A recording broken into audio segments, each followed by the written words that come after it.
fala é a sua permanência. É mais às vezes que a gente fala o que a gente não deveria falar das coisas que a gente deveria falar. Se eu falo para alguém, no caso meu filho, ou meu marido, ou um homem fala para sua esposa, eu te amo, eu gosto muito de você, e eu falo 1000 vezes isso, tá bom? Então, isso foi falado, isso cria uma energia muito boa. Se eu falo uma vez, eu te odeio, só uma vez, 10.000 eu te amo, vai ser difícil borrar essa negativa, essa fala negativa. E por que é assim? Porque quando alguém te elogia, você tem duas opções. Quando alguém te elogia, você pode pensar assim: bom, ela está sendo sincera, ela gostou da minha roupa e ela está falando que ela gostou do meu casaco. Essa é uma opção. Uma outra opção é falar: não, ela não está sendo sincera, ela só falou isso para me agradar. Então eu tenho a opção. Agora, se alguém fala uma coisa negativa para mim, você é a pessoa mais antipática e rude que eu já conheci na minha vida. Você não pensa: ela gosta muito de mim, é que ela não soube expressar isso. É ridículo falar isso, ninguém vai pensar isso. Não tem opção. Quando a pessoa fala uma coisa negativa, a gente acaba acreditando. Uma vez falado, então é difícil. E tem uma pequena história, muito assim, famosa, muita gente deve ter ouvido, mas vale a pena porque cabe muito aqui. Tinha uma vez uma pessoa e ela convivia numa comunidade, e o que acontece às vezes, teve um mal-entendido com alguém. E esse mal-entendido, ele não fica por aí. Vai mais e mais, e mais uma coisa, e mais uma coisa, e mais um mal-entendido, até que se chegou num ponto que ficou uma briga muito feia. E essa pessoa que achava que o outro fez mal para ele foi e falou para toda a comunidade: olha, essa pessoa não faz negócio com ele não presta, ele fez comigo, ele me enganou, ele mentiu e tal. E isso que essa pessoa falou, ela foi falando para todo mundo. Depois de um tempo, ele descobre que não só que aquela pessoa não quis fazer mal para ele, mas aquela pessoa estava tentando ajudar ele. E ele se sentiu muito mal. O que ele vai fazer agora? Então, bate na porta do rabino. Meu marido fala muitas vezes, em geral o pessoal não vem para falar: olha, queria te contar que eu fui para um outro emprego e agora estou ganhando muito mais. O pessoal em geral vai para o rabino para contar as suas. Tem, aliás, uma pequena história. Uma mulher, ela chega para o rabino e ela fala 2 horas sobre os problemas dela. Aí ela está para sair da sala do rabino e ela fala assim: rabino, o senhor não só que é um rabino sábio, mas o senhor faz milagres. Eu disse: milagres? Por quê? Eu entrei aqui com uma dor de cabeça, uma enxaqueca, eu estava com tantos problemas, e eu estou saindo daqui e eu não tenho mais dor de cabeça. O senhor fez um milagre. Ele disse: eu não fiz milagre nenhum, a dor de cabeça ficou comigo. Então ele bate na porta do rabino e ele fala assim para o rabino: olha, eu não sei o que fazer, eu fiz um erro e eu fui falar mal para todo mundo dessa pessoa, o que eu faço? Então ele falou assim: não, é muito simples, eu vou te falar o que você faz. Você pega um travesseiro, ele está cheio de penas, e você vai para a cidade e você fura corta a fronha e vai espalhando as penas por todos os lados. E quando você fazer isso, volta para mim e te falo o que fazer. Então, tá bom. Aí ele vai, faz isso, e ele volta para o rabino e fala o que ele fez. Aí o rabino disse: agora vai lá, volta e recolhe cada um e um.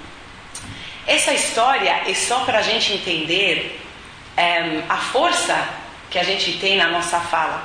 E como que às vezes a gente não pensa antes de falar, a gente fala uma coisa que não é tão agradável, e depois como recuperar isso, como redimir isso daqui. Então, isso é sobre a fala, que a gente está falando sobre a fala quando ela é negativa.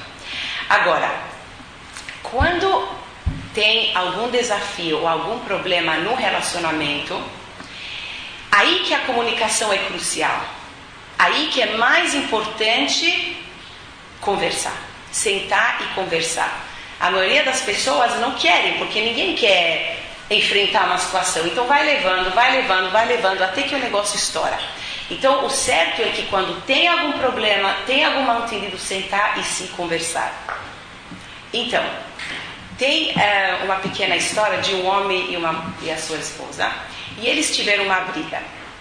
E teve uma discussão, chegaram na briga, e chegou no ponto que a gente chama silent treatment, que é quando você dá o tratamento silencioso. Ele é assim quando ninguém mais quer falar. Já se falou de tudo, já não tem mais nada para falar com você, e chegou nesse tratamento silencioso, ninguém quer falar. Quem vai perder a guerra? Aquele que fala primeiro, né? Muito bem. Então, nenhum está falando um com o outro, são 6 da tarde, eles não estão se falando, e vai passando as horas. Chega às 10, 11 da noite e já está na hora de dormir. Aí chega o homem e ele lembra que ele tem um compromisso muito importante no dia seguinte. E ele sempre pede para a esposa acordar ele, porque o despertador ele faz assim e apaga ele, então fecha ele e ele acaba perdendo a hora. Então ele quer perguntar para a mulher para acordar ele, só que ele não pode falar, porque eles estão brigados. Então ele pega um papelzinho e ele escreve no papel: me acorda 6 horas. E ele pega um papel e põe na cabeceira do lado, né, da cama dela. Muito bem, eles vão dormir e de manhã ele levanta, ele olha o relógio, 7:30 da manhã. Ele está furioso, ele está pronto para dar uma... Como que ela não acordou ele? Aí ele olha do lado, ele vê um papelzinho, são 6 horas, acorda. Né? Então, a briga chega no clímax e não tem mais o que falar, não tem mais nada para dizer. O silêncio ele tem outro componente, uma coisa totalmente ao contrário. Quando você sabe que você está totalmente em paz com alguém, quando você sabe que a coisa está bem entre vocês, a comunicação, vocês não têm que se falar. A gente sabe que na tefilá, o nível mais elevado é na amidá. Na amidá, no Shemona Esrei, é quando você chega no silêncio. Tudo bem, a gente tem que falar as palavras, mas tem que ser silencioso. Se alguém está falando Shemona Esrei alto, está fazendo errado, tem que falar baixinho.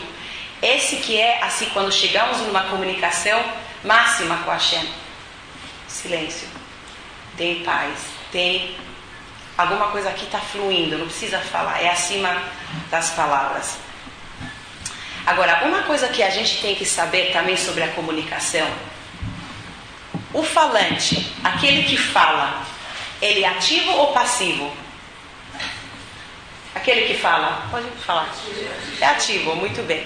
Aquele que escuta, é ativo ou passivo? Passivo, muito bem. Então, se aquele que está escutando é passivo, então eu posso muito bem virar para a parede e falar com a parede, porque a parede também é passiva, certo? Isso é um erro. Aquele que escuta não é passivo, ele é muito, muito ativo. E isso é muito importante saber.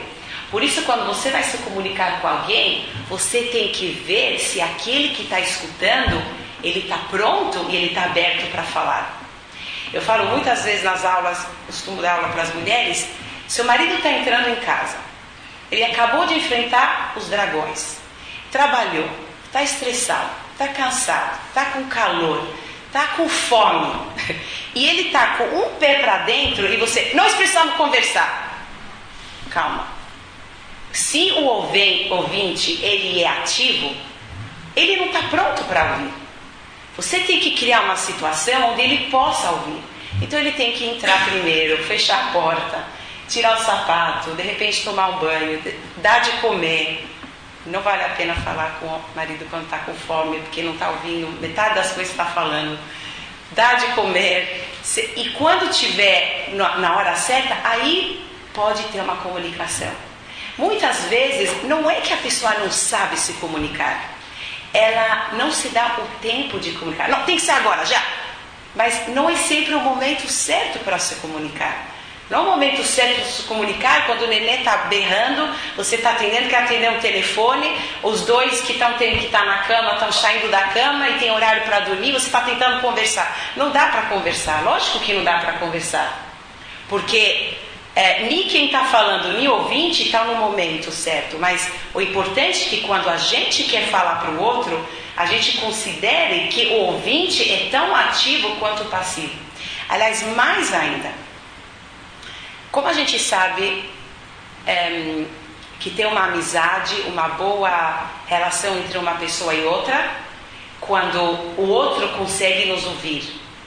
Você costuma falar com as pessoas que te interrompem a cada 2 frases? Ou você costuma falar com aquelas pessoas que sabem te ouvir e falam assim, te dão feedback, assim, estou ouvindo o que está falando, eu entendi, é isso que você quis dizer? Quer dizer, o ouvinte é muito, muito ativo, ele não é passivo. Muito bom.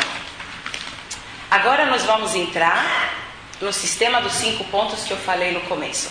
Então, o primeiro dia. O que está escrito no primeiro dia? Hashem falou que seja luz, Yehi Or, Vayehi Or. Luz. O que é luz? Luz é Chesed. Chesed é bondade, generosidade, Ahavá, amor. Então, isso aqui nós temos que adaptar. Você vai falar com o seu chefe, você não vai falar palavras de amor, certo? Mas a gente falando assim com o relacionamento com os filhos, ou com a esposa, ou com os amigos, começa com amor. O amor, ele não é condicional. O amor, ele tem que estar lá sempre presente. A ideia é, não importa se a gente consegue solucionar esse problema ou não, o amor sempre vai estar aqui. Não é assim, eu vou te amar se a gente consegue resolver esse problema, senão o amor não está. Não. A base, primeiro dia, primeira coisa tem que ter Chesed, tem que ter Avá, tem que ter amor. Então não importa o que nós estamos passando, ou se a gente vai chegar a resolver ou não, o amor está sempre presente. Tá?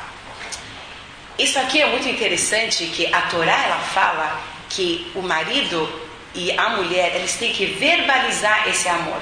É muito importante falar. Você não pode falar, mas eu já falei isso o ano passado, mas ela já sabe, né? Mas imagina tudo que eu faço. O amor tem que ser verbalizado, tem que ser expressado. Então a gente tem uma coisa muito interessante, que embaixo da Rupá, olha só como no judaísmo assim tudo tem um significado. Embaixo da Rupá a gente vê um paradoxo.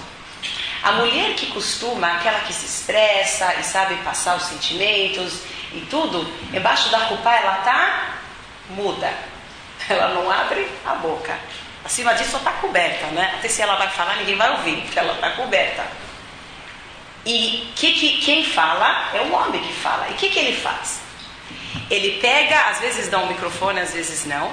Ele põe o anel no dedo da mulher, da noiva, e fala, Harei at mekudeshet li betabadzu. Em outras palavras, ele faz uma declaração de amor. Ele fala, você é minha agora. Agora eu estou casando com você, e agora você pertence a mim. Eu pertenço a você, nós somos um. E ele não pode, ele tem que falar alto, Harei at mekudeshet. Ele tem que falar alto na frente de 500 pessoas.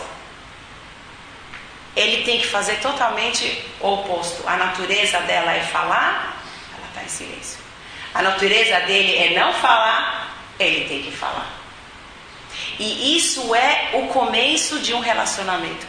O começo do casamento é que a gente faz o que não é natural para a gente.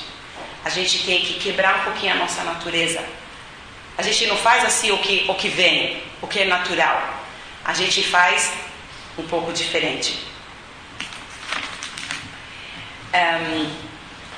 A gente sai também da nossa zona de conforto.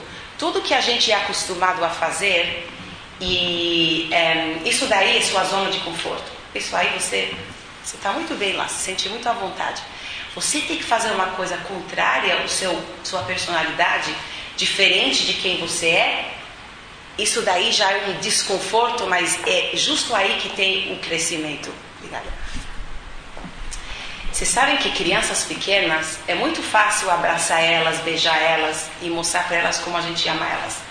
A criança vai crescendo e a gente vai achando que ela não precisa. A gente tem que saber que uma das necessidades do ser humano, não importa que idade que ela tem, comida, bebida, descanso, exercício,